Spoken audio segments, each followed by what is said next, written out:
দর্শক, আপনারা জানেন রাষ্ট্রপতি মোহাম্মদ শাহাবুদ্দিন চুপ্পু তিনি আওয়ামী লীগকে নিয়োগ দেওয়া সেই আওয়ামী লীগকে নিয়োগ দেওয়া রাষ্ট্রপতিকে আরো আগেই পদত্যাগে বাধ্য করানো উচিত ছিল, কিন্তু সেটি করতে দেয়নি বিএনপি শুধুমাত্র রাষ্ট্রপতির পক্ষে কথা বলেছে।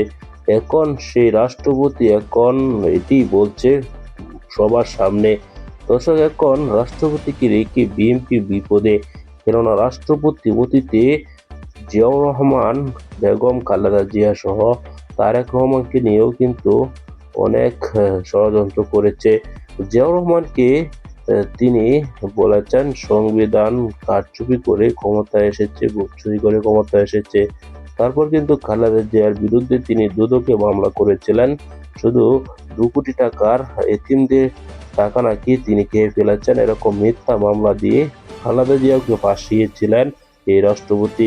এখন প্রধানমন্ত্রী তারেক রহমান হয়েছে, এখনো কেন এই রাষ্ট্রপতিকে সরানো হচ্ছে না, এ নিয়ে সকলেই প্রশ্ন তুলছে।